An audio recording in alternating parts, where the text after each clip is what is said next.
Buenas noches, distinguido público, ingeniero Alex Contreras Paredes y representantes del Círculo de Investigación.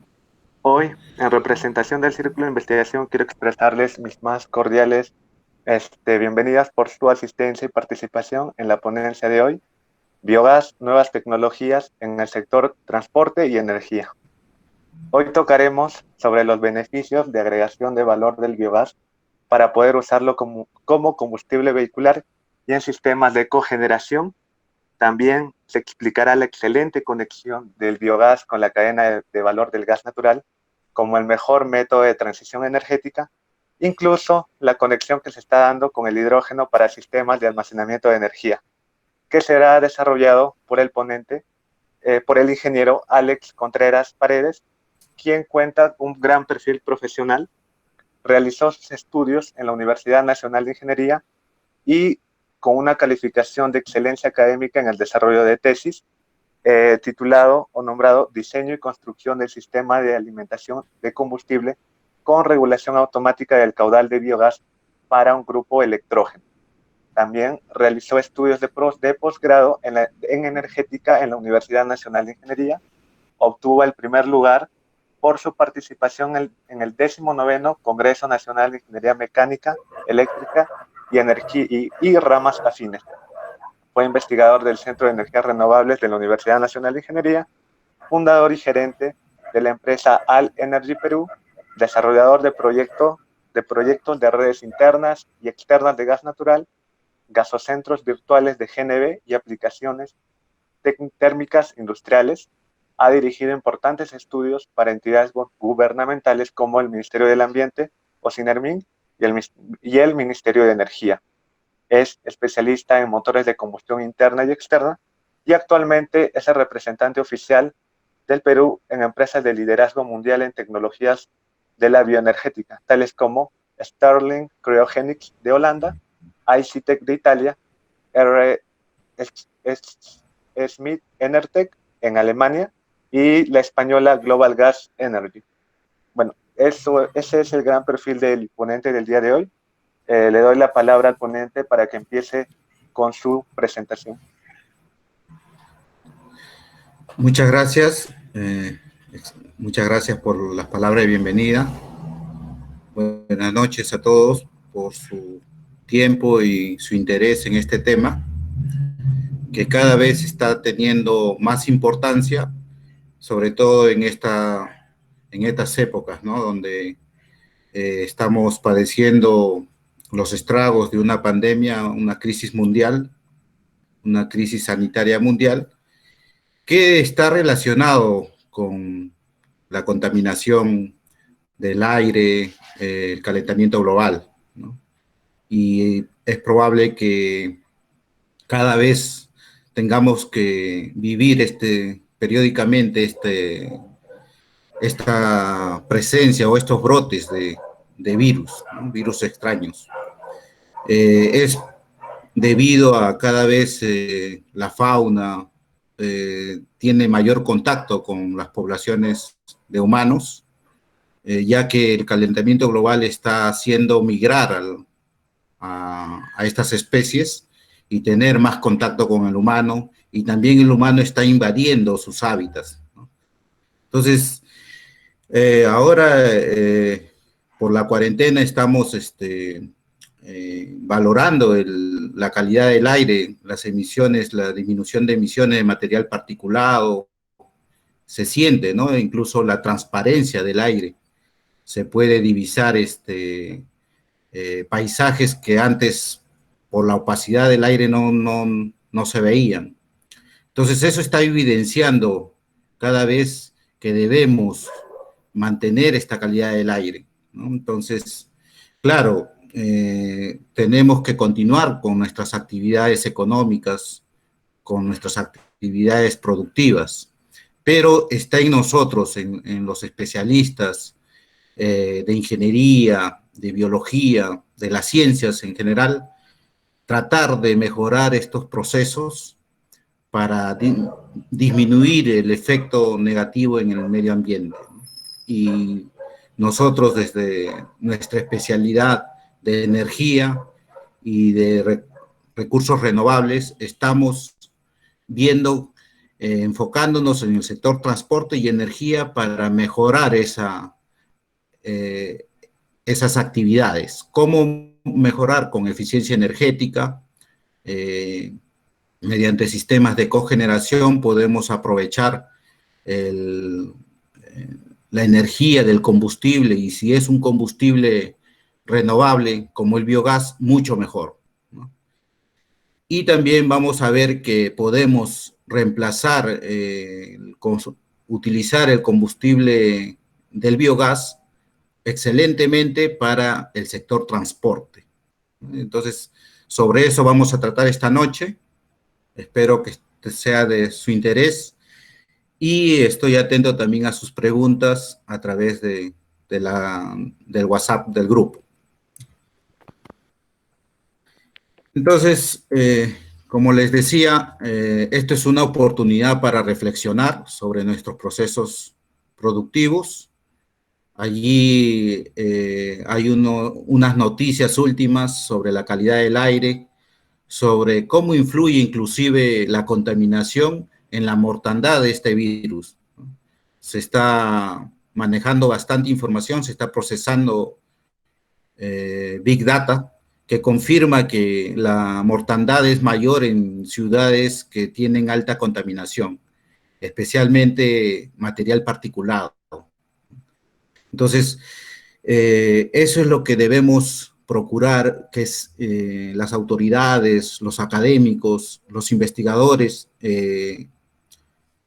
tratar de mejorar las emisiones, disminuir las emisiones de material particulado. Claro, la electromovilidad también es una alternativa, pero nosotros como país que tiene el recurso del gas natural y también tiene actividades agropecuarias que pueden dar un valor agregado al biogás, sería excelente, ¿no? Ahí lo que les decía, estábamos evidenciando que la transparencia del aire, podemos divisar paisajes en este caso es una foto desde la costa de Chorrillos, podemos ver las colinas de los Andes, ¿no? Aquí les muestro un cuadro interesante de cómo es el balance o cómo el CO2 va circulando, tiene un ciclo de vida, digamos, ¿no? En el caso del árbol, por decir, absorbe una cantidad de CO2 y nos entrega oxígeno. Entonces, el ser humano ha ido deforestando selvas, ha ido disminuyendo el sumidero de CO2, ¿no? Tanto en la selva, incluso también está explotando algas marinas, que son sumideros de CO2. Entonces, por un lado estamos deforestando la selva, por otro lado estamos emitiendo más CO2, entonces hay un desequilibrio que ya la naturaleza no puede por sí sola equilibrar, ¿no? Entonces, aquí entran los proyectos de biogás. Inicialmente, cuando yo me entero del biogás, cuando integré un grupo de investigación así como ustedes, ¿no? en la UNI, integré este grupo para utilizar el biogás en motores de combustión interna, ya sea para molienda, ya sea para generación eléctrica, o ya sea para cocción de alimentos. Entonces, en ese entonces yo decía, bueno, qué interesante, un biogás, un combustible gratis, ¿no? Que podemos obtener de los desechos orgánicos de la basura, por decir. Pero después me enteré lo más importante, o sea, de esto, ¿no? De esta cadena de valor del biogás. Lo más importante es que al capturar el biogás, nosotros estamos reduciéndole la capacidad al metano, le estamos reduciendo 22 veces su capacidad nociva, porque el metano contenido en el biogás es mucho más nocivo, más provoca 22 veces más el efecto invernadero que la molécula de CO2. Entonces, si nosotros procuramos atrapar el biogás y solamente combustionándolo, ya estamos aliviando a la atmósfera.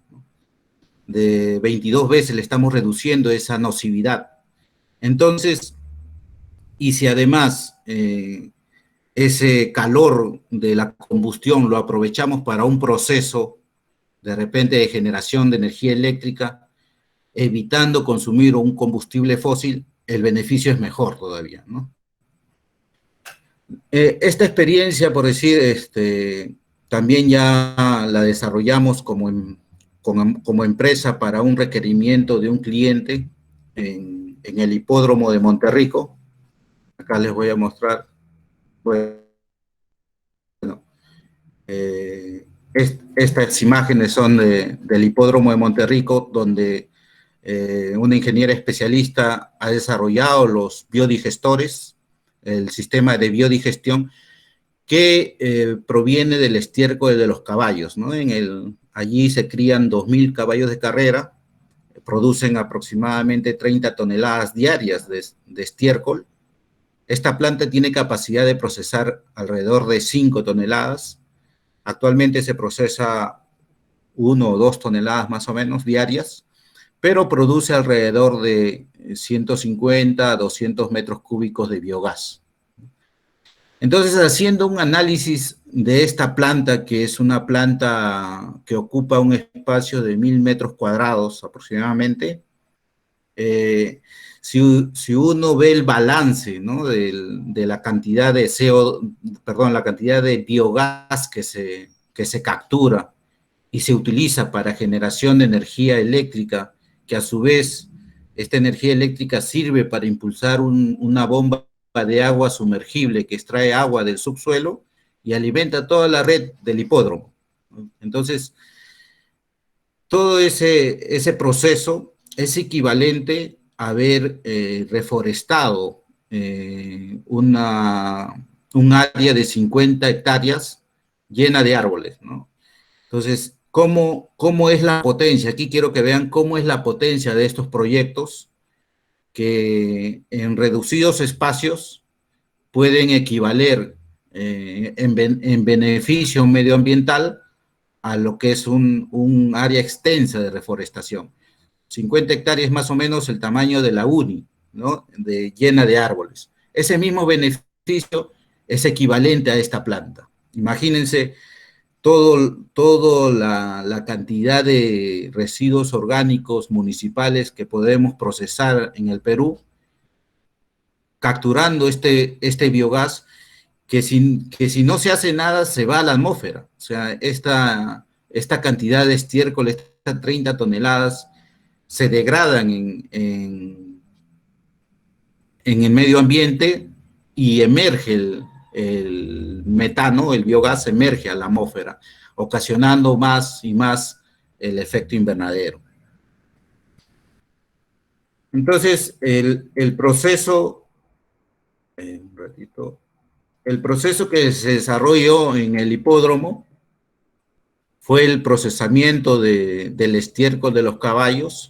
Se mezcla con agua una proporción, se vierte a unos ecualizadores que uniformizan esa mezcla.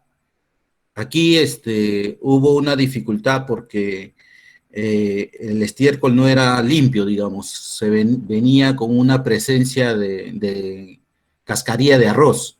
A pesar de que la cascarilla de arroz es orgánico también, pero su celulosa es muy resistente.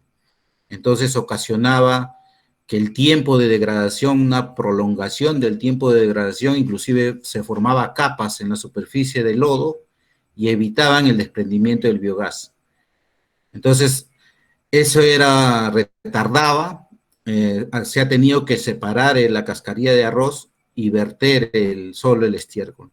A pesar de que se puede mejorar en el proceso de limpieza de las casas de los caballos, sin embargo, los criadores recogen todo, ¿no? A pesar de que se les ha capacitado en que no mezclen, recogen todo y así traen a la planta el desecho. Pero esta separación ha mejorado la producción de biogás. El biogás se recoge y pasa a través de unos filtros para eliminar el vapor de agua y también el ácido sulfídrico, y recién de allí pasa hacia los motores. Este motor son dos grupos electrógenos en realidad. El segundo grupo es para el accionamiento de una bomba de agua sumergible. El primer grupo funcionaba para el abastecimiento de electricidad a las casas donde se crían los caballos. Luego se complementó, esto también resultó muy interesante, además de que nos permitió obtener el primer puesto en un Congreso Nacional de Ingeniería, luego se complementó con un sistema de cogeneración, aprovechando el calor de los gases de escape y el calor de refrigeración del motor. Con ese calor se mejoró la temperatura de la biomasa para acelerar su degradación biológica y además eliminar una cantidad de patógenos, ¿no? Entonces, se mejoró la calidad del fertilizante y se mejoró la producción de biogás, sin necesidad de quemar más combustible, más biogás, solamente aprovechando el calor excedente del proceso de generación de electricidad. Aquí tenemos que saber que el motor de combustión interna tiene una eficiencia alrededor del 30-35%. Con este sistema que aprovechó el calor de los gases de escape y el calor del radiador, digamos, se mejoró esa eficiencia hasta un 85%. Además, que mejoró inclusive la potencia al eje del motor, porque al reemplazarse el ventilador del radiador por una bomba hidráulica de menor potencia, entonces esa potencia pasó a ser disponible al eje y mejoró la generación de electricidad. Es una experiencia muy interesante, han sido motivo de tesis de investigación de varios compañeros de la universidad y está ahí, ¿no? Para alguno de ustedes también quisiera hacer alguna aplicación, investigación en este sentido. Bueno, esa experiencia nos ha servido ya para brindar más servicios. Los últimos servicios que hemos desarrollado es para la empresa Redondos, ubicada en Huacho y en Guarmey. Tienen criaderos de cerdos y allí están procesando el estiércol de los 60.000 cerdos que crían en cada granja. Entonces, están generando alrededor de 10.000 metros cúbicos diarios de biogás. Se han instalado en cada planta un grupo de 150 kilowatts.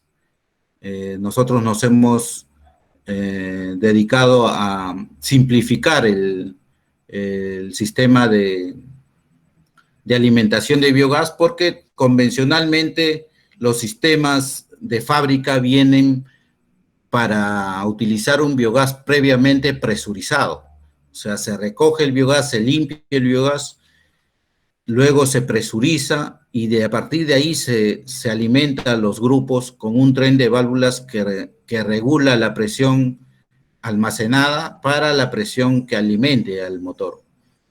Sin embargo, este sistema de producción de biogás, de almacenamiento, no tiene este sistema de compresión. Es un diseño que la ingeniera Hilares, que deben conocerla, muy asidua ella en estos temas, desarrolló en el hipódromo y lo está replicando exitosamente en las demás plantas, ¿no? Entonces no necesita un sistema de compresión previa, solamente, como ven allí en la imagen, es un almacenamiento atmosférico prácticamente en una bolsa, y a partir de ahí que la presión es bien baja, 2 o 3 milibares, es suficiente para alimentar estos grupos, ¿no? Claro, con un dispositivo que nosotros hemos diseñado y que hemos demostrado desde motores desde grupos desde 1 kilowatt, 2 kilowatts,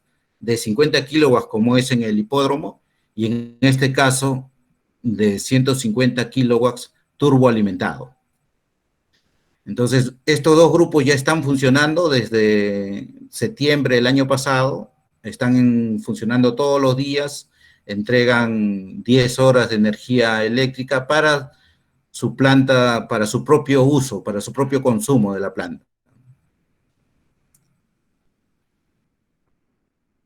Bueno, esto representa cómo podemos solucionar también con el biogás la demanda de energía para las zonas rurales, tanto de electricidad como energía térmica, ¿no? Con el calor de los gases de escape, con una cogeneración, podemos poner un circuito de agua caliente para mejorar el confort térmico de las casas rurales. Además, el biol o el fertilizante es de mucho mejor calidad para la actividad agrícola que directamente utilizar la bosta, digamos, o el estiércol del ganado como fertilizante. Mejoramos, eliminamos gran cantidad de patógenos, tiene hormonas, hemos hecho comparaciones con el biol que se genera en el hipódromo, se hizo unos agricultores hicieron comparaciones entre los fertilizantes químicos, el biol, y sin utilizar ningún fertilizante. En brócoli, por decir, plantaciones de brócoli, la referencia fue de que con fertilizante químico demoraba alrededor de 3 meses la cosecha, y con el fertilizante orgánico, el biol, solamente requirió 2 meses. Bueno, sin fertilizante creo que demoraba alrededor de 4 meses y era de menor calidad el producto. Entonces, ¿cómo podemos visualizar oportunidades en el Perú, ¿no? El Perú es un importador de diésel, ¿no? Solamente un 15% de todo el diésel es nacional, pero el 85% se importa y el gran consumidor es el transporte. Vamos a ver cómo el biogás puede, además del gas natural, pueden ir reemplazando este consumo de diésel, que además de tener altas emisiones es un contaminante, su precio es muy caro, ¿no? O sea, al siempre depender de tarifas internacionales, y además tenemos que dar valor agregado, ¿no? A nuestro gas natural y al biogás, que se conectan muy bien, ¿no? En Europa, por decir, ya están en planes de reemplazar el 50-60% del consumo de energía por biogás.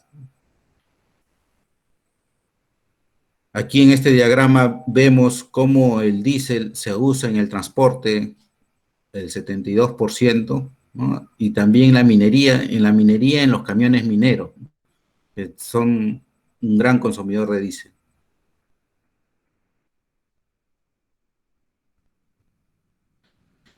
Entonces, ya con estas inquietudes que veníamos teniendo desde que hacíamos investigación en la Universidad Nacional de Ingeniería, teníamos allí una planta de biogás piloto, digamos, generaba 10 metros cúbicos diarios. En ese entonces ya queríamos comprimir al biogás, de hecho lo hicimos con compresores convencionales para poder trasladar ese biogás y hacer las pruebas en un laboratorio. Y vimos pues que el CO2 contenido en el biogás consumía tenía un espacio, ¿no? que estorbaba para estas aplicaciones térmicas. Entonces veíamos ya la necesidad de ir separando el CO2 del biogás, del metano, ¿no? Para que tanto el metano mejore su confort en las máquinas térmicas, o también para dar valor agregado al CO2, ¿no? El CO2 también se puede utilizar.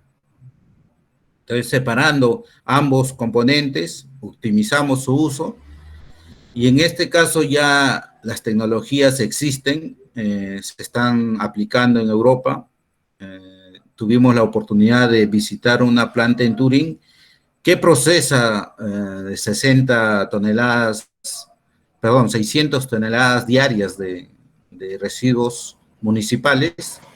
Se genera biogás. Ese biogás es utilizado para generación eléctrica con cogeneración.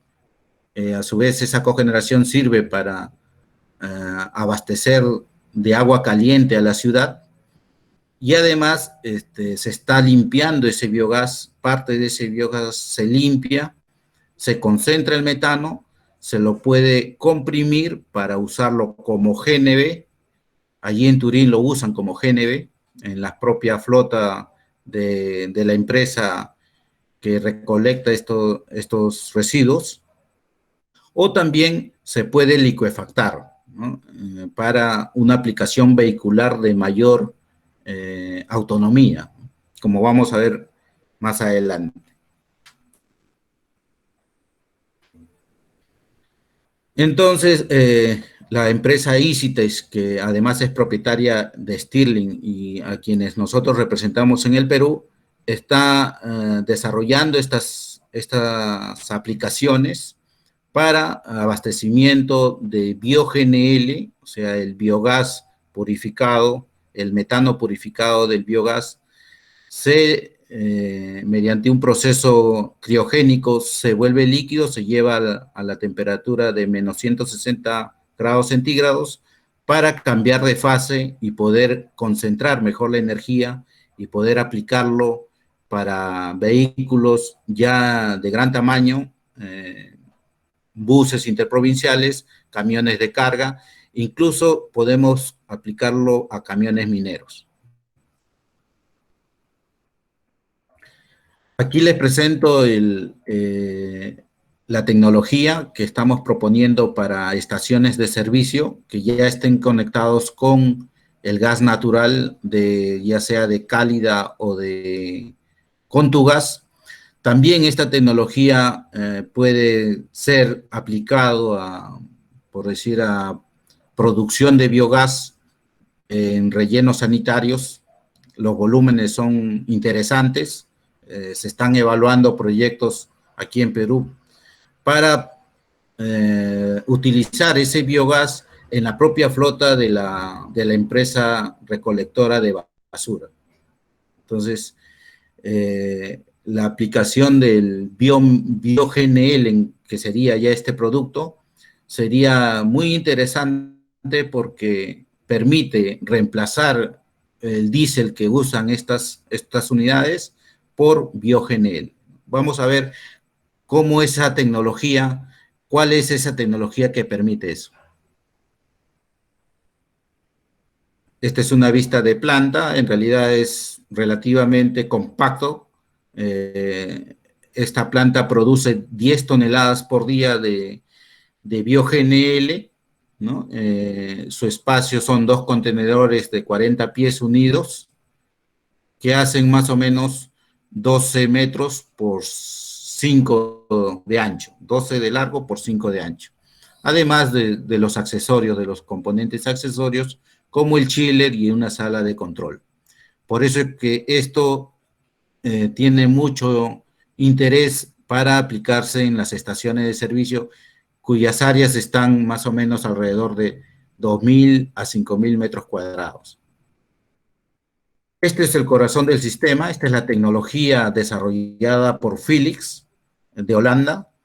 En los años 30, 40, en realidad recuperaron o lo rescataron a este invento, que ya en los años 1800 lo patentó el señor Stirling, que fue una solución en esos años para la máquina de vapor, porque era muy peligrosa la máquina de vapor en sus inicios, explotaban, y inventó esta máquina que le llamaban de aire caliente.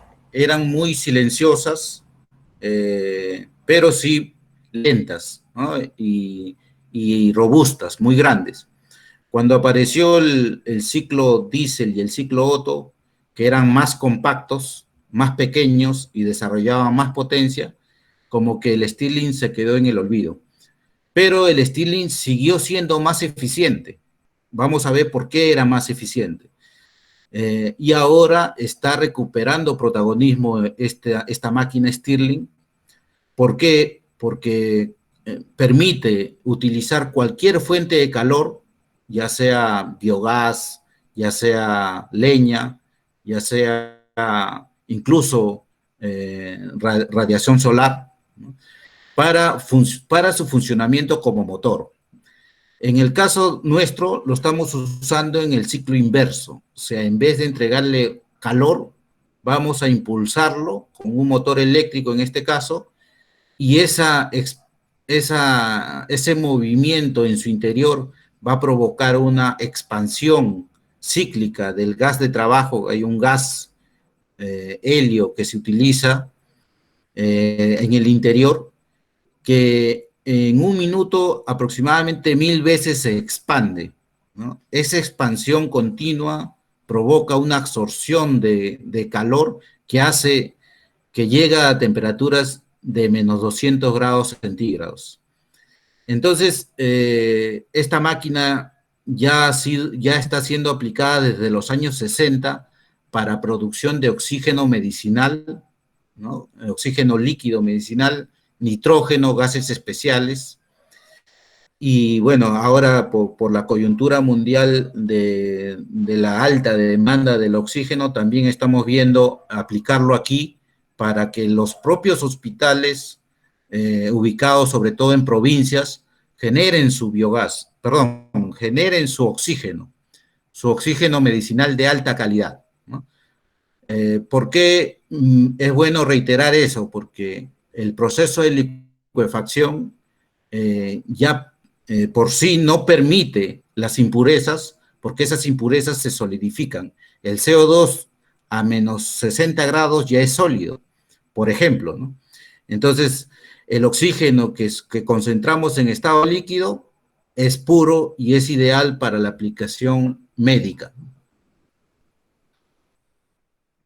Bueno, estas son las curvas de performance, de producción de GNL en este caso, ya sea, por eso depende de la presión de ingreso del gas para alcanzar la mayor producción de GNL y también a su vez el menor consumo de energía.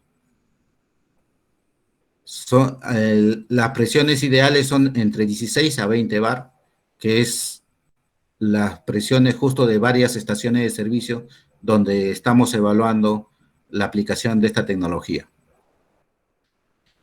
Bueno, para los que quieran saber cómo funciona esta máquina, les presento aquí una imagen de su interior. Tiene un desplazador, un pistón principal y una cámara.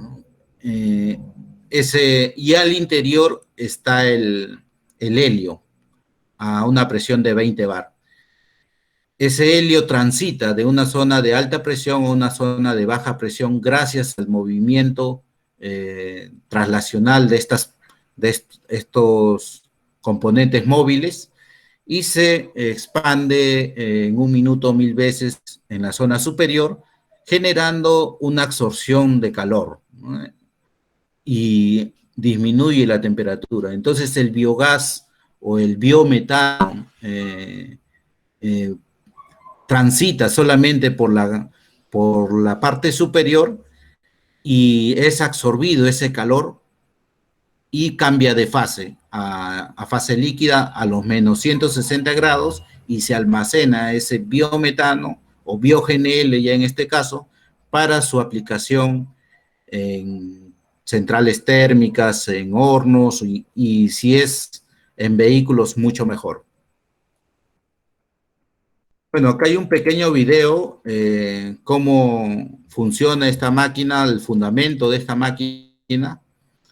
En sí es una cámara de expansión vamos a verlo aquí para entenderlo más rápido, cómo es la versión motor de este ciclo Stirling.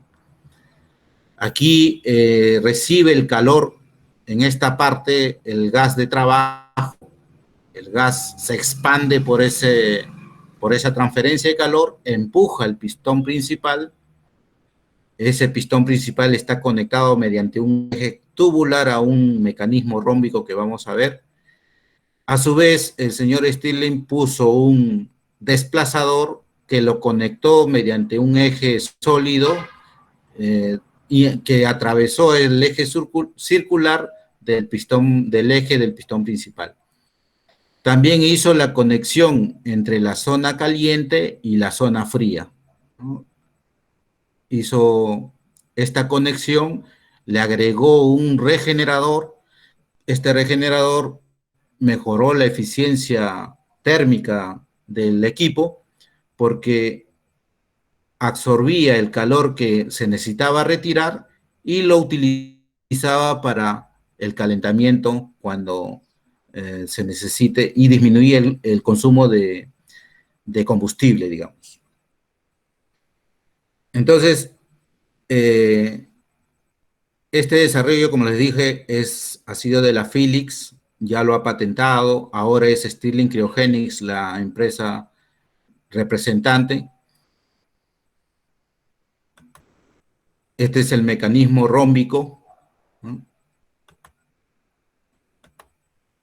Ya esto es la máquina real, cómo es el movimiento.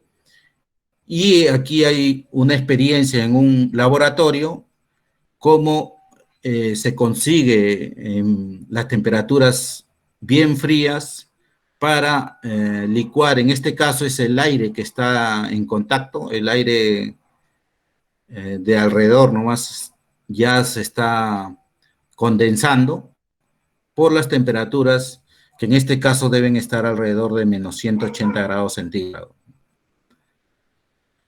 Ahí vemos ya cómo el chorro de aire líquido ya nos indica que estamos a menos 180, menos 190 grados centígrados. Esta misma máquina, si invertimos el giro del motor, ¿no? Ahí vamos a invertir en el giro, se va a convertir en una bomba de calor, o sea, lo que antes se enfriaba en esta zona, ahora se va a calentar.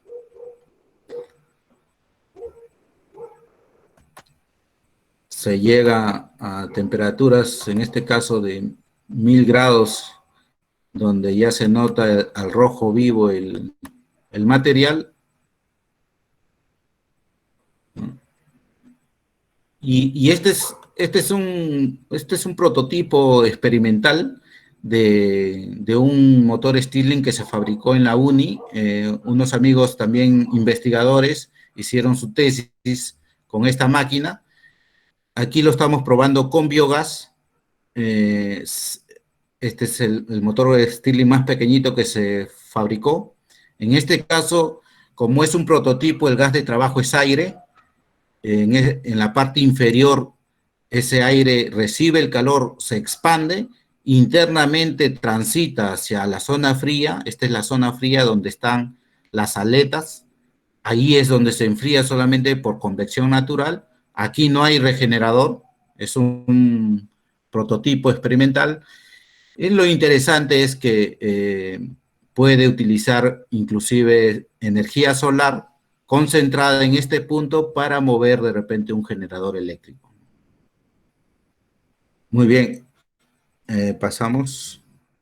Entonces, las aplicaciones del GNL y BioGNL puede ser que concentremos el biometano en volúmenes considerables en estado líquido criogénico y lo llevemos a un punto para utilizarlo en plantas de generación eléctrica, en embarcaciones pesqueras. De hecho, nos están invitando para participar de una investigación para producir biogás a partir de los desechos de la actividad pesquera, y ese biogás licuefactarlo para usarlo en sus embarcaciones pesqueras. Bueno, es un proyecto muy interesante, estamos colaborando en esas pruebas, vamos a colaborar para licuefactar el biometano y utilizarlo en pequeñas embarcaciones pesqueras.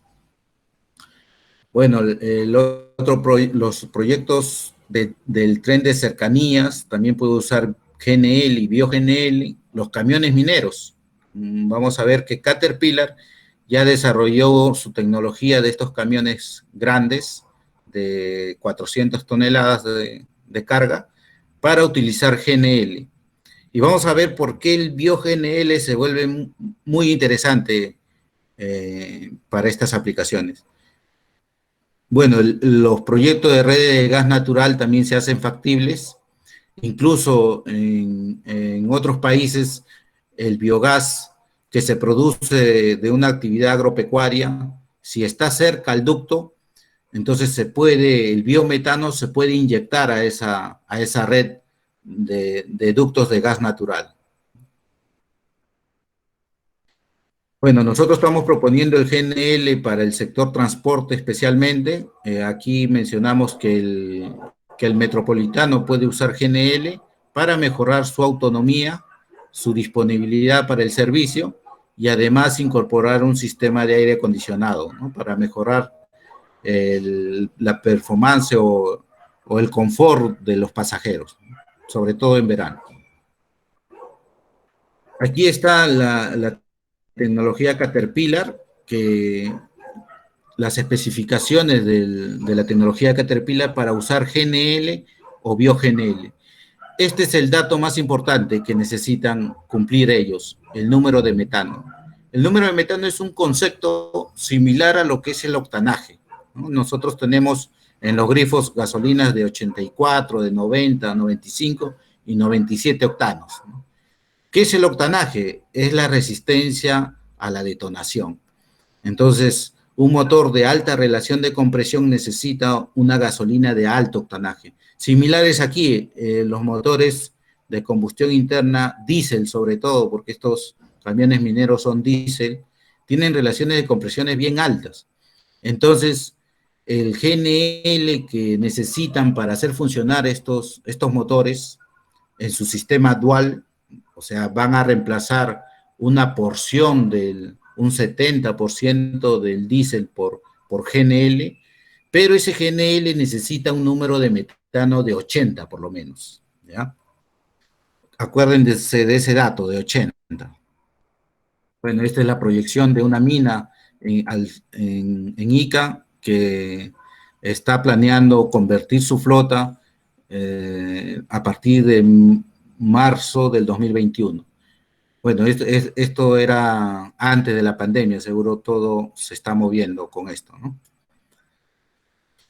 Aquí les vuelvo a reiterar la importancia del número de metano para estas aplicaciones, ¿no? En el caso, nosotros en Perú contamos ya con una planta grande de producción de GNL con el gas natural de Camisea, ubicada aquí en Melchorita, por Cañete. Produce GNL unas 12.000 toneladas por día, que es básicamente para exportación. Una pequeña cantidad se está llevando al norte y al sur del Perú para regasificarlo y distribuirlo por ductos. Pero este GNL, al ser producido con el gas de camisea tiene una composición especial. El gas tiene como 90% de metano y como un 9% de etano. Es muy bueno para aplicaciones térmicas, para aplicaciones en calderos, en hornos, ¿no? Pero para aplicaciones vehiculares ya es el número de metano que tiene 78. Entonces, allí no cumpliría esta calidad que exige Caterpillar. En cambio, el biometano, al ser separado del CO2, normalmente el biogás tiene una composición entre el 50-60% de de metano y 50 o 40% de CO2 respectivamente, al ser purificado prácticamente queda 99% de metano. Producir bioGNL, o sea, criogenizar ese biometano en estado líquido, su número de metano sería 99 o 100 incluso. Entonces, muy óptimo para aplicaciones de este tipo. Incluso yo veo como que ese biometano o bioGNL puede servir como un aditivo para mejorar la calidad del GNL de Melchorita, ¿no? Por decir, si hacemos la combinación del GNL de Melchorita, que tiene un número de metano de 78, con bioGNL, que tendría con un 10 o 20% de GNL, de bioGNL, que tiene casi 100 de número de metano, entonces ya llegaríamos de repente a 83, 84 de número de metano para cumplir la especificación solicitada por Caterpillar. Entonces ahí hay que enfocar, hay que unir esfuerzos para que el GNL, que es un combustible fósil, el más limpio de los combustibles fósiles, se una con el bioGNL para mejorar su calidad, su aplicación, y también para mejorar la economía de estas actividades agropecuarias, ¿no? Que le pueden dar valor agregado al biogás. Este es un reporte mundial del GNL de todos los productores en el mundo. Ahí vemos que está Perú en esta parte central, donde su número de metano que está a la izquierda es 77, 78. Este es el efecto de detonación en los motores.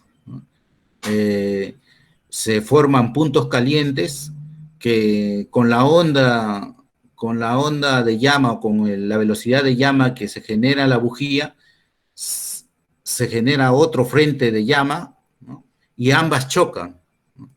Entonces, ese es el característico sonido que uno escucha cuando un motor está detonando. Y eso es perjudicial para los pistones, para la cámara de combustión del motor. Eso es lo que se trata de evitar con el número de metano, con un alto número de metano. Bueno, aquí hemos hecho simulaciones con nuestra tecnología. Nuestra tecnología, lo interesante es que permite producir con la misma composición del gas de camisea, podemos obtener GNL con números de metano de 83, de 85, inclusive de 90. Bueno, estas son las curvas o los efectos de tener un bajo número de metano en el motor, ¿no? Vemos cómo la temperatura de la cámara de combustión sube conforme vayamos utilizando un bioGNL un GNL con bajo número de metano.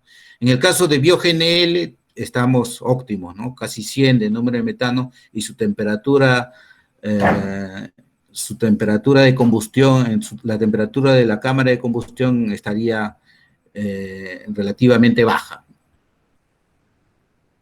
Estas curvas son para lo que es el ciclo dual, diésel, gas natural. Aquí les voy a presentar una tecnología interesante que está desarrollando Volvo en alianza con Westport. Han desarrollado un sistema que permite reemplazar el 95% del diésel por gas natural o por GNL o bioGNL, ¿no? Ya de hecho, en Suecia, donde queda esta fábrica, Volvo y Scania son suecos, el transporte de carga pesada interprovincial, casi el 90% es alimentada con bioGNL, con el biogás producido de las actividades agropecuarias, ¿no? Y del manejo de residuos municipales, generan bio-GNL y lo aplican para estos motores. Miren, aquí está el metano líquido. Aquí hay una bomba hidráulica que, gracias a la condición líquida, es fácil elevar la presión a 300, 400 bar, altas presiones, para derivarlo hacia un regasificador. Esto ya, a ese líquido que está a alta presión, lo regasifica y, sale ya, entrega un metano gasificado a alta presión e ingresa a los inyectores, ¿no? Son inyectores especiales donde en el centro sigue inyectando diésel y en la periferia miren cómo se inyecta la presión de gas, ¿no?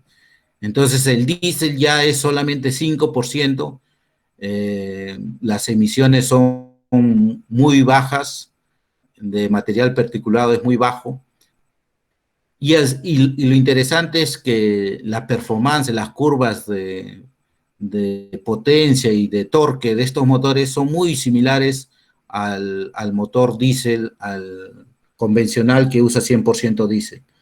Entonces, esto como especialista yo lo veo muy interesante porque la geografía del Perú es exigente, digamos, para cruzar los Andes. Los camiones necesitan la máxima potencia, el máximo torque, para no tener problemas en transitar por Ticlio, que estamos hablando de más de 4.500 metros sobre el nivel del mar.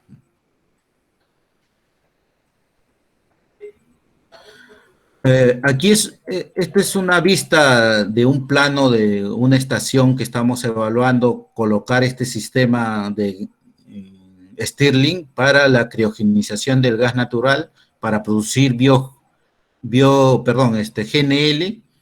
¿no? Claro, esto se puede complementar con bio-GNL que podemos producir en una planta de crianza de cerdos, por decir, o en un relleno sanitario, ¿no? Que también hay biogás disponible. Aquí calza muy bien, esto más que todo es para ver cómo calza el tamaño para que una estación de servicio se convierta en un productor, en un mini Melchorita, digamos, produzca este combustible de alta calidad aplicado para buses interprovinciales, camiones de carga, incluso, como hemos visto, camiones mineros. Este grifo tiene conexión de gas natural.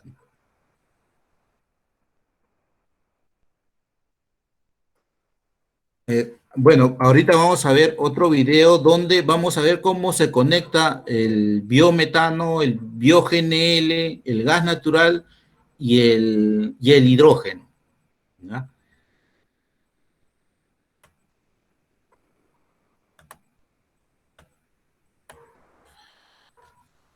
Esta es una planta ubicada en Troya, una ciudad que se encuentra al sur de Italia, cerca de Bari.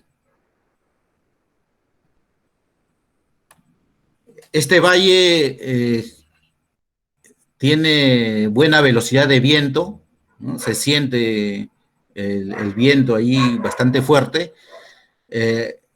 Más o menos hay como 10.000 aerogeneradores alrededor, ¿no? Esas plantas eólicas abastecen la demanda eléctrica de la ciudad, que en ciertos momentos hay un excedente, o sea, la demanda disminuye y la producción de energía eléctrica de esta generación eólica es mayor. Entonces, ¿qué se hace con esa energía excedente, ¿no? Es una energía renovable que en este caso utilizan mediante un proceso de electrólisis esa energía eléctrica para disociar la molécula del agua en una piscina de agua, hacen una electrólisis, disocian el hidrógeno del oxígeno, el oxígeno también lo almacena, el hidrógeno lo almacenan y ya es un combustible el hidrógeno, ¿no?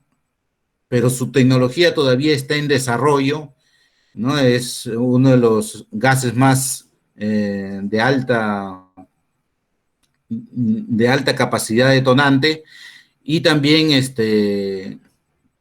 al ser la molécula más pequeña, cualquier intersticio se fuga, ¿no? Entonces, esa tecnología de almacenamiento y se está desarrollando, y aquí lo que se hace es metanizar ese hidrógeno producido mediante electrólisis, se metaniza mediante una reacción catalítica. ¿Con qué se metaniza? Con las moléculas de CO2 que en otro sistema paralelo se absorbe del aire, ¿no? Cada vez el aire tiene mayor concentración de moléculas de CO2.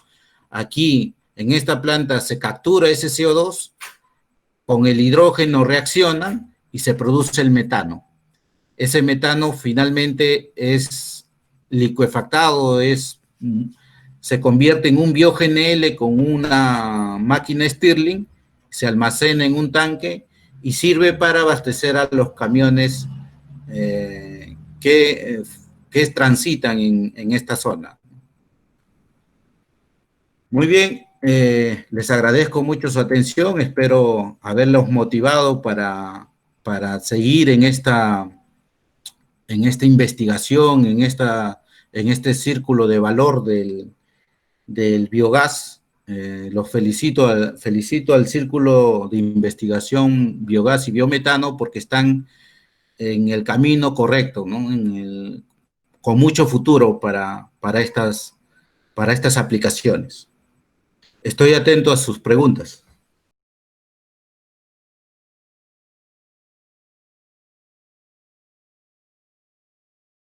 Muy bien. A ver, ¿qué le recomienda a un estudiante de ingeniería agrícola que quiere especializarse en temas de energías renovables? ¿Qué pautas debe seguir? Bueno, yo les recomiendo seguir investigando estas aplicaciones. Es bueno que las universidades tengan sus laboratorios, involúcrense en estos experimentos. Generar biogás es relativamente sencillo. Producir los fertilizantes, ustedes como especialistas en ese tema agropecuario tienen mucho potencial en eso. También hay especializaciones en diversas universidades sobre energías renovables y también en maestrías en Brasil, en Europa, ¿no? Para quienes quieran especializarse en este tema. Este tema tiene bastante futuro. Como vemos, tiene conexión muy buena conexión con el hidrógeno, que es lo que se está viendo ya las soluciones, ¿no? En el tema de almacenamiento de energía, como hemos visto en los bosques eólicos, bosques fotovoltaicos, paneles fotovoltaicos, el problema es, como es intermitente la fuente, el sol y los vientos, no es constante. Entonces, hay momentos de gran producción donde debemos almacenar esa energía, ¿no? Entonces, la energía la podemos almacenar en baterías convencionales de ion litio, por decir, pero estamos viendo que cada vez la tendencia es producir hidrógeno mediante electrólisis y en este caso metanizarlo, volverlo un bio-GNL que se conecta muy bien con el GNL de fósil y con el bio-GNL producido de la actividad agropecuaria. Hay mucha investigación. El Perú necesita tener más especialistas en este campo. ¿Por qué? Porque Perú es un país megadiverso y como país megadiverso somos muy sensibles al cambio climático, ¿no? O sea, nos afecta. No somos, irónicamente, no creo que seamos responsables directamente de este cambio climático, sin embargo, somos los afectados. Entonces, necesitamos especialistas que gestionen recursos, que pongan en valor los recursos energéticos, ya sea energías renovables, ya sea el gas natural, ya sea el biogás. Entonces, y además gestionar, ¿no? Gestionar, demostrar que se puede disminuir la contaminación, disminuir las emisiones, y al final la atmósfera es una sola para todos, ¿no? Entonces, procurar investigar los acuerdos, estar siempre pendiente de los acuerdos de las convenciones en cambio climático y poder gestionar recursos para aplicación de estas tecnologías. Entonces, hay mucho futuro en esto y sigan adelante, eh, van a, van a ver que esto es muy apasionante y necesario, ¿no? Necesario porque cada vez tenemos que asumir el compromiso de dejarle un mejor planeta a nuestros hijos, a nuestros nietos, ¿no?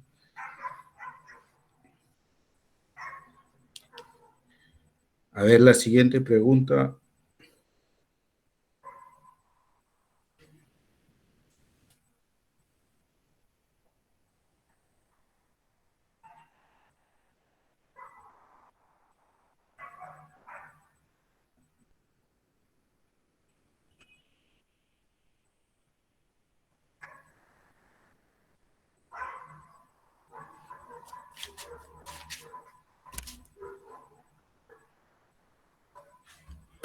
A ver,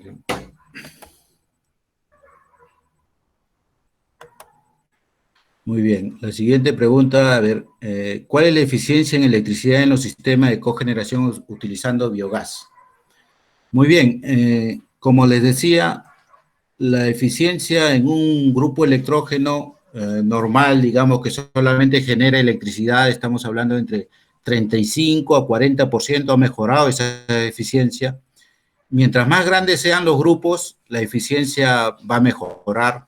Ya es una cuestión de ciclo termodinámico. En los motores bien grandes, digamos de 10 megas, están llegando a eficiencias del 50%. Y con la cogeneración se puede llegar a eficiencias del 90%, ¿no? O sea, la utilización del calor de los gases de escape y del calor de las chaquetas del motor, ya sea para generación de vapor, generación incluso de frío, ¿no? Con sistemas por absorción podemos generar frío con ese calor, ¿no? Entonces, eh, la cogeneración en el mundo está viendo que se puede, sin gastar más combustible, se puede conseguir casi el doble de lo que es de la energía que solamente se está aprovechando con la generación simple. De hecho, tenemos ya los data chips, las tecnologías que estamos ofreciendo. Hay cogeneración simple, o sea, solamente utilizando los gases de escape del motor se llega alrededor del 65% de eficiencia. Y si utilizamos las dos fuentes de calor de los gases de escape y de la chaqueta del motor, estamos llegando al 90%. Claro, la inversión es un poco mayor, ¿no? Pero lo importante es la eficiencia que se logra. En el tiempo se recupera esa inversión. Aquí está otra siguiente pregunta. Dice, buenas noches, con respecto al proceso de fermentación dentro del biodigestor, ¿cuál es la temperatura adecuada? Y en el tanque de almacenamiento, que sería estiércol y agua, ¿cuáles son las condiciones que debe tener para poder ingresar al biodigestor?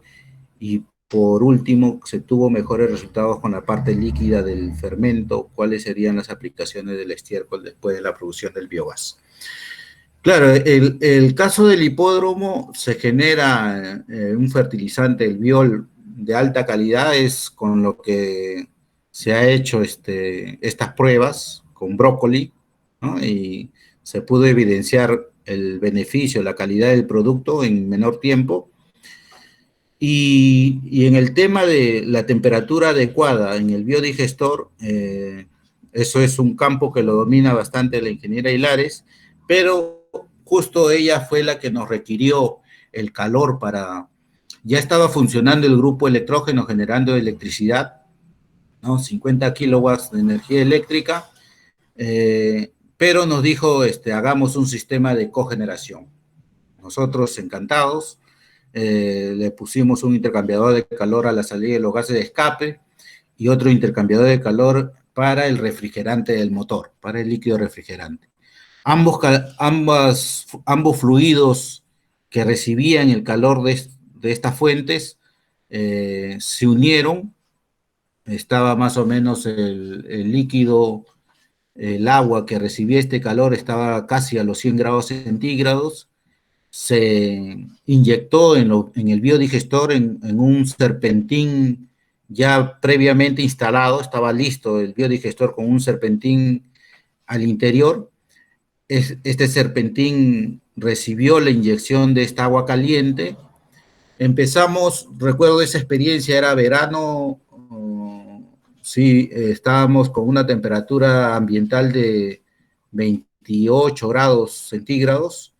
Verificamos esa temperatura de la biomasa y al cabo de dos horas y media más o menos de funcionamiento del grupo generando este calor que se inyectaba en el biodigestor, subió 4 grados en 2 horas, ¿no? 4 grados, un volumen de 80 o 90 metros cúbicos de biomasa. Entonces, ese resultado fue muy, muy bueno, o sea, porque en los análisis de transferencia de calor, los cálculos que hicimos, justo habíamos ofrecido 4 grados, aumentar 4 grados. Y es lo que se consiguió, ¿no? 4 grados. Claro, allí la ingeniera me comentó que lo ideal es alrededor de 40 grados, ¿no? Pero el lograr de 28 a 32 había tenido efecto en la eliminación de patógenos, ¿no? Era bastante el beneficio que se lograba aumentando la temperatura para mejorar la calidad del fertilizante. Además, bueno, el calor que se incorpora mejora el proceso de degradación de la biomasa y genera más rápido el biogás, pero en este caso ese nivel de temperatura sirvió bastante para mejorar la calidad del fertilizante porque ya tenía menos patógenos. Una excelente experiencia y la satisfacción puede que los cálculos que se hacen se verifican en el campo y funciona, ¿no? Se obtienen los resultados que se calcularon. La siguiente pregunta, ¿es factible colocar una máquina Stirling en cada hospital? ¿Cuánto sería la inversión? Sí, sí, sobre todo, como les decía, los hospitales que están ubicados en las regiones, en las provincias, ¿no? Cuya logística de abastecimiento de oxígeno medicinal ha sido crítico, es crítico todavía. Es recomendable que cada hospital tenga su propia planta de producción de oxígeno.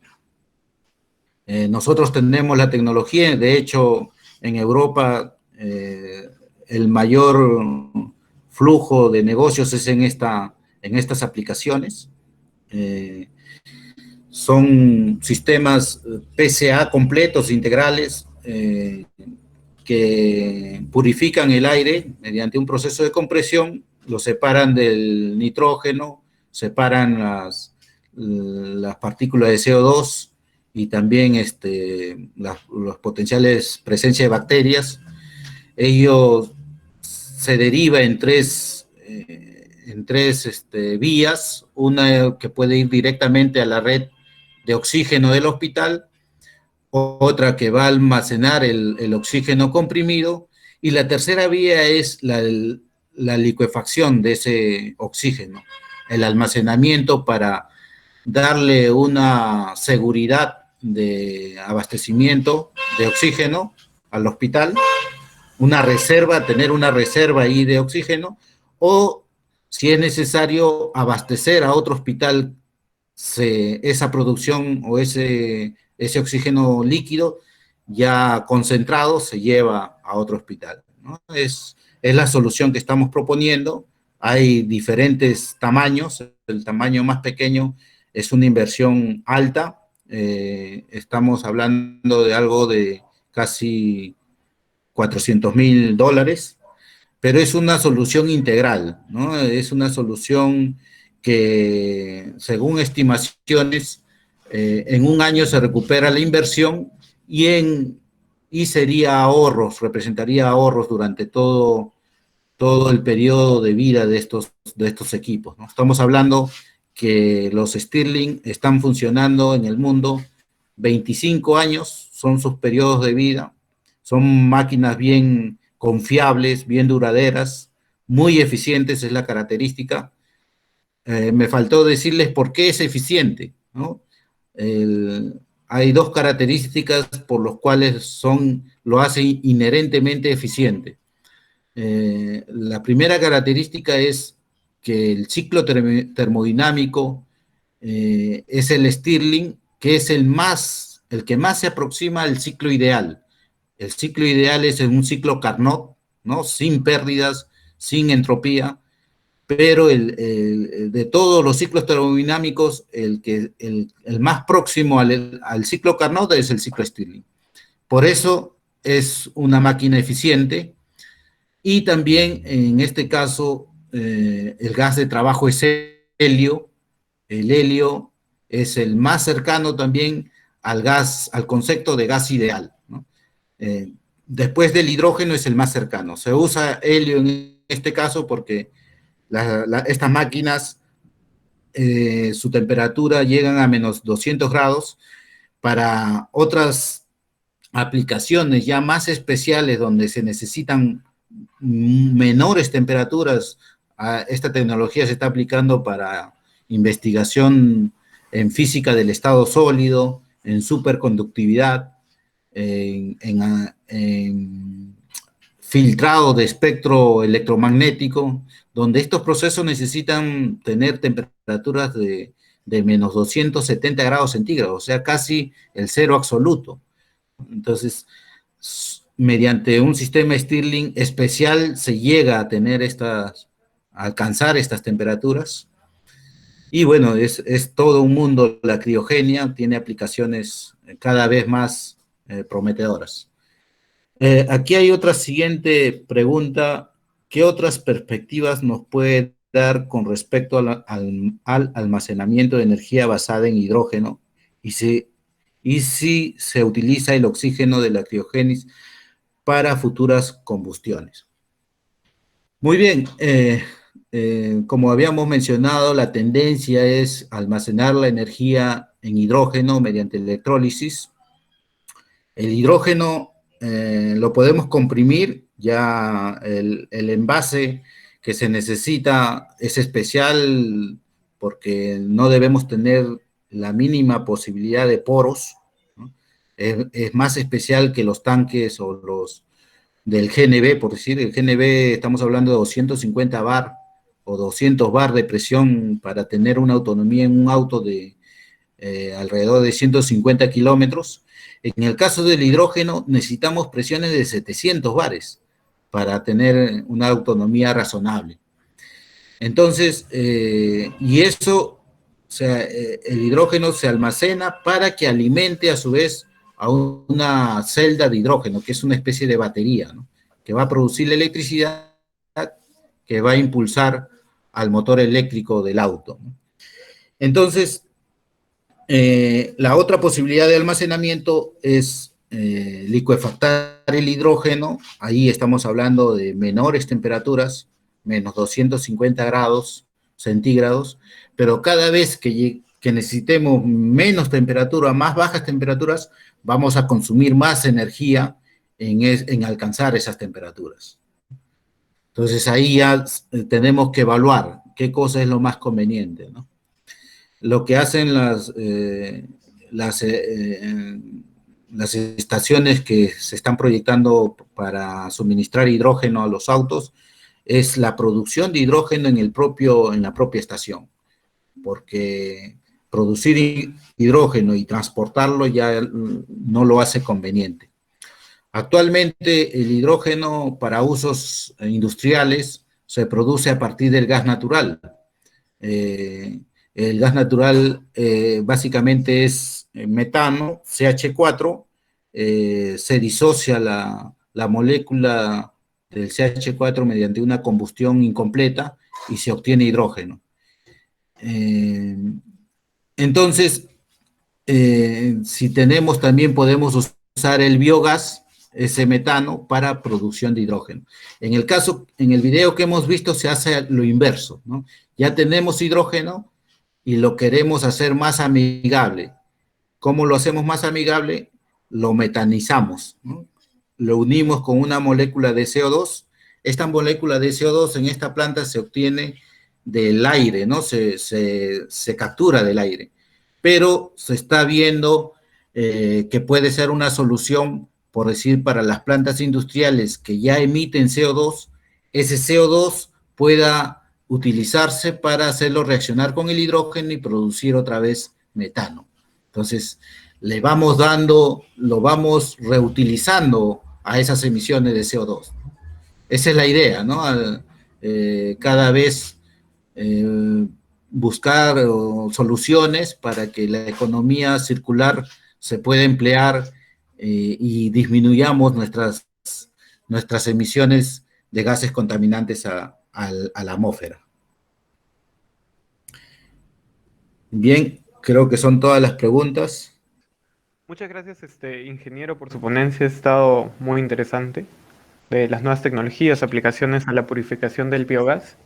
Recordamos al público que la webinar que hemos tenido hoy día lo podrán ver en la página de YouTube del Círculo de Investigación y el link se ha dejado en los comentarios para que puedan ingresar directamente, sino también lo pueden buscar desde YouTube. Volvemos a agradecer al ingeniero Alex por su genial conferencia de día. Muchas gracias. Muchas gracias. Buenas noches y cuídense mucho.